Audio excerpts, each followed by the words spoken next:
Hello everyone, welcome to Indian Economy by Aman Soni. In today's news hour, we'll discuss the important economy related articles from the Hindu newspaper. In page 1, we have a news related to MG Narega wages. Let's look at it.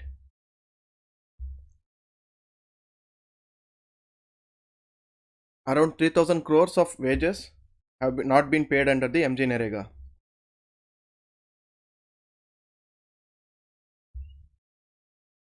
The center has reduced the budget allocations for MG Narega by 25% in this budget, and even during the last year, the wages have not been paid, they are pending. So we need to understand what would be the impact of this on the economy. For the vulnerable sections in rural areas, the wages under the MG Narega make up the main part of their income. So if the MG Narega wages are delayed, that means they will get less income.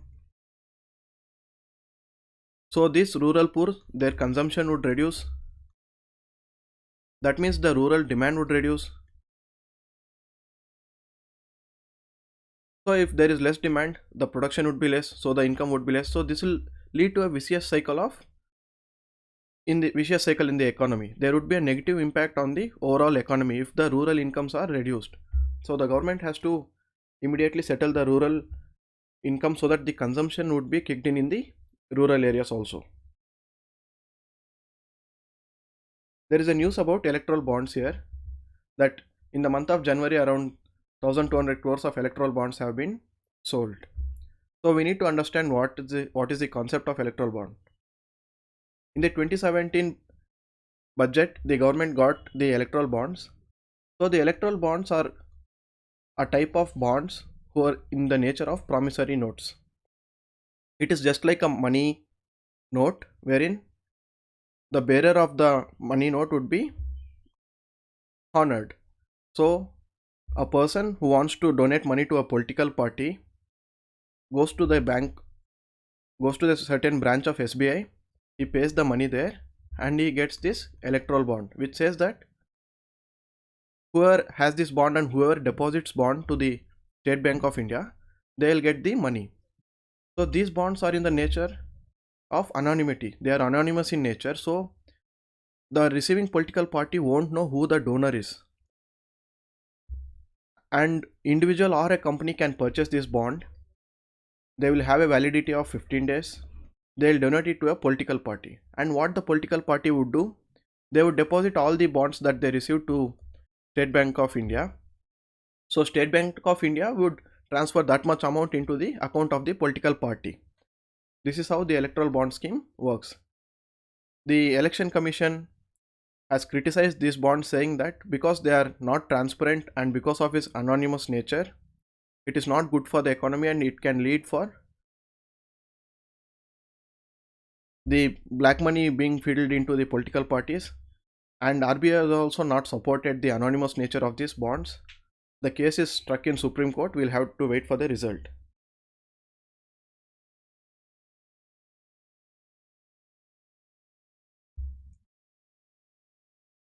One of the rating companies, Fitch Ratings, has said the fiscal deficit of India has reduced in the budget and this would impact the sovereign ratings of the bond.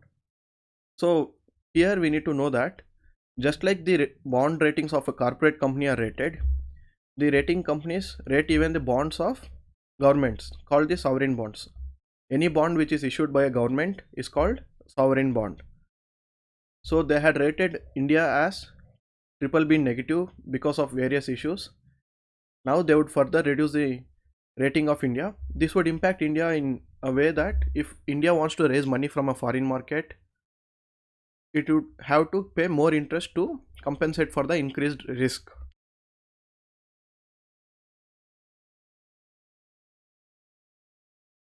And in the editorial page, there is an article related to economy. This is about India-Britain Free Trade Agreement. In yesterday's news hour, we discussed about the free trade agreement between India and Britain. Again, the article has reappeared. Let's go through it.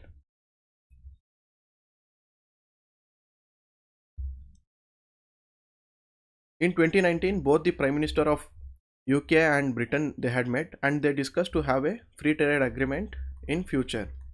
So what is a free trade agreement? Any country who has a free trade agreement, it is there in the name. So the trade of the products between those two countries would be without any duties or customs. So how would this help? We'll look after some time. And both the governments decided to have a free trade agreement in 2019 and to a target of increasing their 23 billion pound trade should be doubled by 2013. So they worked from the last 2 years to get into a target. Now that Britain is completely out of European Union, the Brexit process has completed. Britain is free to have trade agreements with any country which it wants, and it has recently completed a trade agreement with Australia. Now it is negotiating even with India. So the article discusses about the steps that both the countries have already taken. For example, the import of British apples into India has been eased, and the shrimp exports from India to Britain has been increased.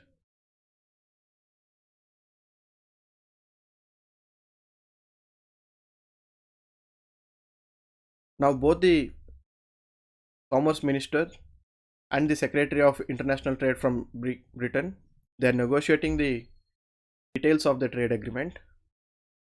So how would this trade agreement impact both the nations? Almost around 600 UK companies are doing business in India, employing more than 320 people. And the biggest among those companies are the Barclays Bank, the JCB company, the Hindustan Unilever company. They form a major role in the Indian economy. And even the Indian companies, they are investing in UK. For example, the Tatas have invested heavily in the UK companies. And recently the Ola and SR Group, they also wanted to invest in UK. In 2020-21, UK's second largest source of investment in terms of projects was India. So you can see how the economies of both the countries are interrelated in terms of business. So having any trade agreement between both two countries who are the size of the fifth and sixth largest in the economies would benefit both the countries. So what would be the possible benefits of a free trade agreement between both the countries? It will lead to a highly open and competitive market for both the countries, and the Indian startups which are booming, they get access to the capital market in London, and it would increase in growth and employment in both the countries.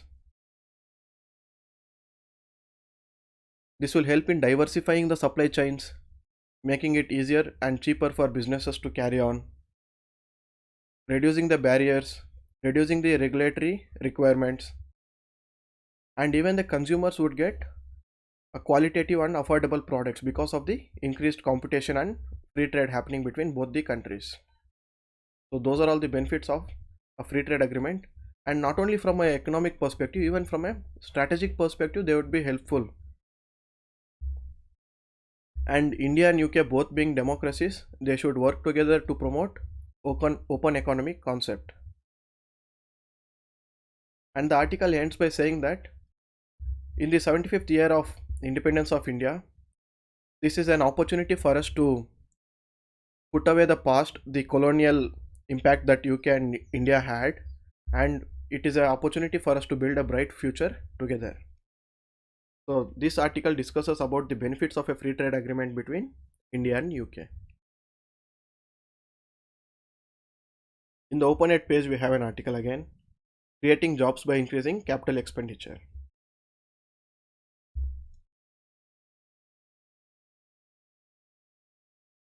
We know that if the capital expenditure is increased, more number of people would be employed. So there would be increase in incomes. This increase in income lead to increase in consumption and demand.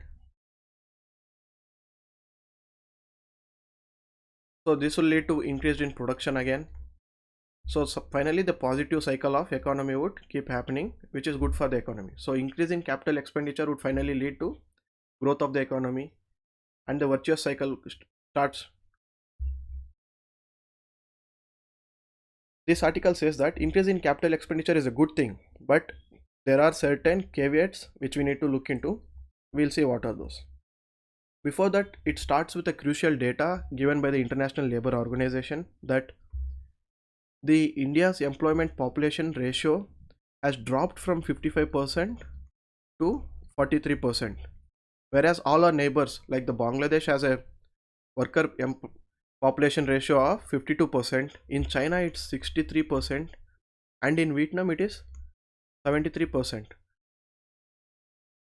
And when it comes to the women workforce, just 20% of workforce in India are women, while it is 30 and 70% in our neighboring countries. So this shows how much our worker population is underutilized in our economy. We have the resources, we have the population, but we are not using them in the economy by providing them jobs. And even in manufacturing and services, from December 2016 to 2021, India lost almost 1 crore jobs, which is a huge hit.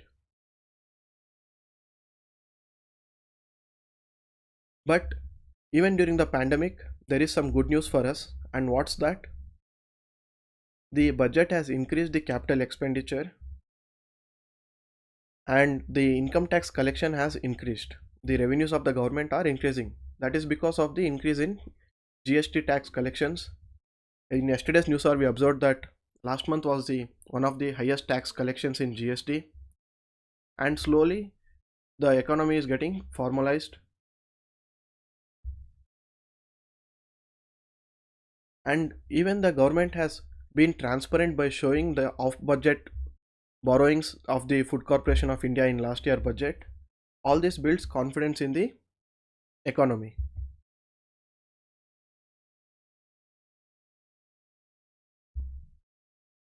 So the article again says that in the last budget, the estimation was reasonable such that the actual receipts of the revenue would be slightly higher than the estimate.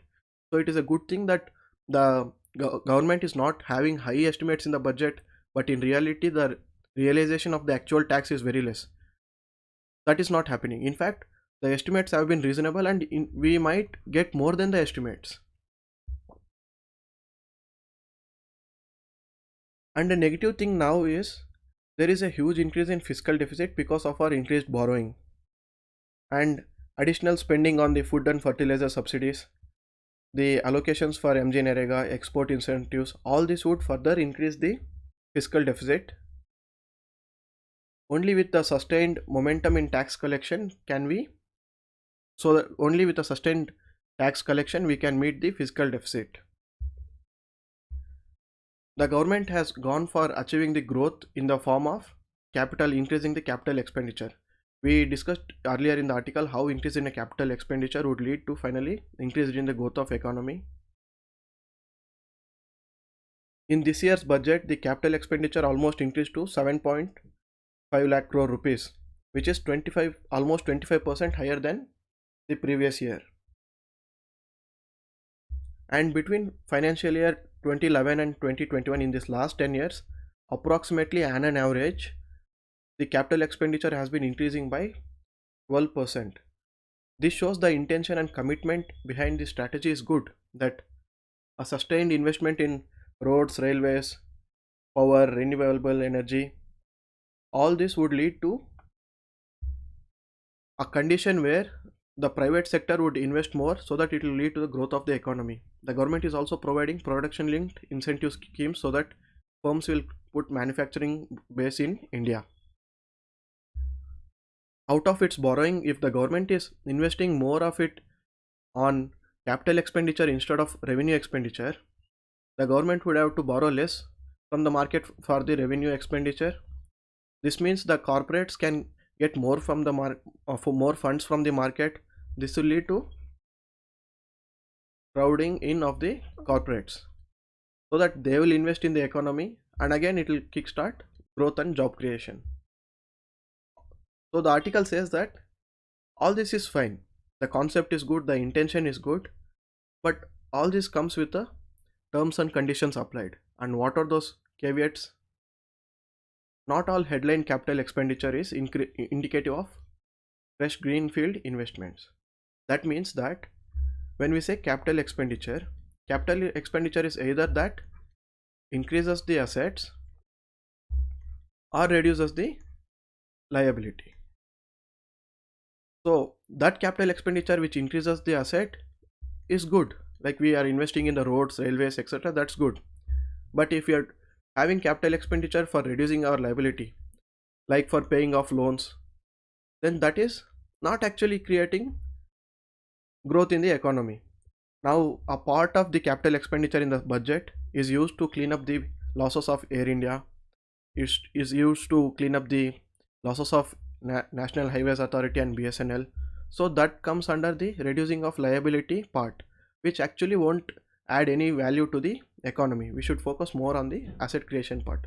That's one caveat. And there is visible expenditure on the hard capital, that is on the roads, railways expenditure. But in this budget, the expenditure on the healthcare, education and urban infrastructure, which is equally important, was not that much improved compared to the expenditure on roads and railways. So the expenditure on these things are also equally important for the economy to grow, which has been neglected in the budget. And again, we discussed about higher fiscal deficit. A higher fiscal deficit means it will put more pressure on the interest rates, and RBI would go for controlling of the interest rates. A higher fiscal deficit means more money supply in the economy. Money supply means more inflation in the economy. That will affect the financial stability of the economy. So the article finally concludes by saying that we have allocated funds for capital investment. Now it is on the central government, state government and the local governments to implement them properly. And along with that, we need to take other measures in the areas of land acquisition, enforcement of contracts, policy stability. All this would lead to ease of doing business and thus add growth to the economy.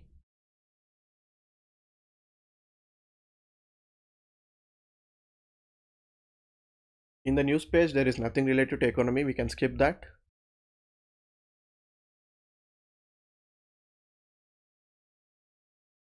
In the world page, we have one news. In the previous news hours, we discussed about the crisis in Sri Lanka. They are facing the dollar crisis, so that they are going for curtailing of imports. And because there are no import of the necessary goods, the inflation of those goods is rising. And Sri Lanka is not able to pay for its fuel imports. Thus, it is leading to power shortages in Sri Lanka because they are not able to produce electricity. In this background, various countries like India and China, they extended loans to Sri Lanka. Earlier, India had given a 400 million currency swap to Sri Lanka. Now, both India and Sri Lanka, they signed an agreement of credit line of around $500 million to be given to Sri Lanka, so that Sri Lanka can meet its fuel imports.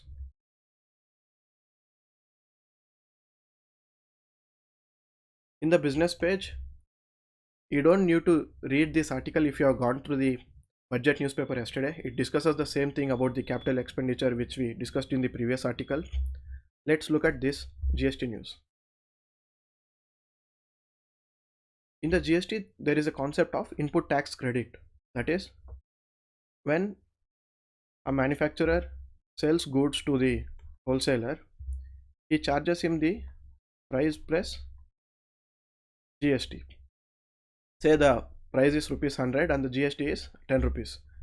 Now this manufacturer deposits this 10 rupee to the government. When the wholesaler sells goods to the retailer, he'll sell it at say cost of 150 and charges a GST of 20 rupees on this. But this 20 rupees of GST includes this 10 rupees. So there the concept of input tax credit comes. So the wholesaler will charge 170 rupees for the retailer. While depositing to the government, the wholesaler has already paid 10 rupees to the manufacturer who has deposited it to the government. Now he will say that 20 rupees minus 10 rupees which I have already paid, the remaining 10 rupees would be deposited by the wholesaler to the government. So finally the government gets 20 rupees on the GST. Here, because I have already paid 10 rupees, I need not again pay the 10 rupees because that will lead to cascading effect of taxes. So I will take an input credit of this amount. So I am offsetting because this is a debit amount which I have to pay and this is credit amount which I am receiving. I am offsetting my debit with my credit and thus I am only paying the difference to the government. This is called input tax credit. Now what used to happen? Certain people used to involve in scams by having fake invoices. They just used to produce invoices saying that they have sold so much to so many non-existing firms, and they used to simply claim input tax from the government, and this was busted by the government many times. Slowly, in order to reduce the scams and the fake input tax claims that has been happening under the GST, now the government has come up with the new provisions. And what are those provisions? They are going to scrap the provisional input tax credit. Now earlier what used to happen, if we upload a invoice saying that I have bought so much from the manufacturer and I have sold so much to the retailer, the government would give you the 10 rupees input tax credit in the GST portal. But now that won't happen. Only when the manufacturer pays tax to the government, only after that you can claim your 10 rupees. Now the fake invoicing thing and the fake input tax claim could be avoided. But this has certain problems because it is not the duty. In this case, say the manufacturer has not paid this 10 rupee to the government, but I have paid the manufacturer. It is not my duty to make the manufacturer pay the tax to the government. The wholesaler's funds would be affected because if I can't get the 10 rupee input tax credit, my capital cash flows would be affected because I'll be waiting for that input tax credit. And if I don't properly file the input tax credit, if I file a wrong input tax credit, that would mean that I'll be getting notices from the GST department. Here in this case it is just 10 rupees. Imagine a huge company with crores of rupees turnover. How much of amount would be struck in the form of input tax credit when the other person doesn't pay tax? It is the government's duty to collect tax. It is not up to the wholesaler or retailer to make sure that the previous person in the supply chain pays the tax to the government. So that will affect their cash flows.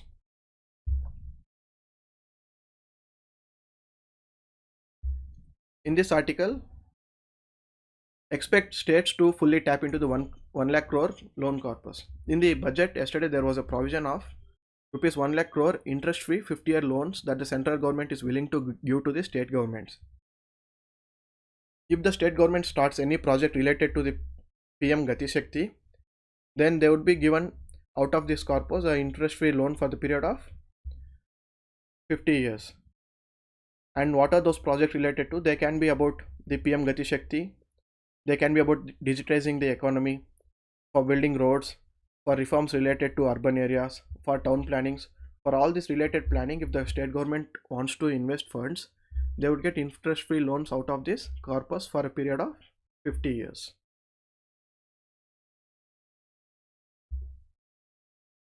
Department of Promotion of Industry and Internal Trade to move to cabinet for LIC FDI tweak.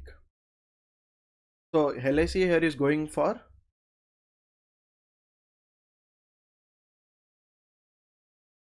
divestment of its share. The government wants to reduce the share of its holding in LIC. Here we need to understand the difference between privatization and disinvestment. When a government has to go for privatization means it is selling more than 50% of its stake in a company, that is called privatization.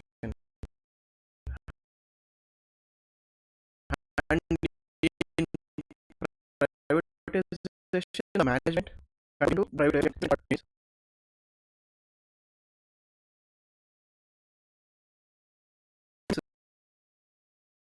Reducing its share.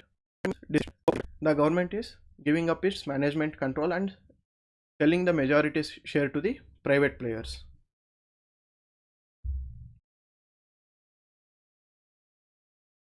There is an article related to aluminum sector and coal shortages. Few months back we had coal shortage in India, and the coal recovery is happening now, but it is affecting the aluminum sector, which requires continuous power supply. Now the coal that is that has been producing, we are taking them to thermal plants for power production and for priority supply, because of which the aluminum industry is not getting required amount of coal, and instead of having a stock of coal worth 15 days, they are having stock only for 3 to 4 days.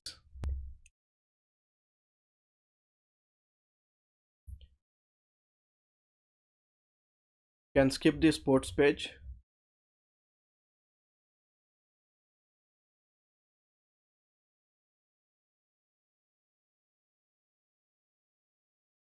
And those are all the articles related to economy today. Thank you so much.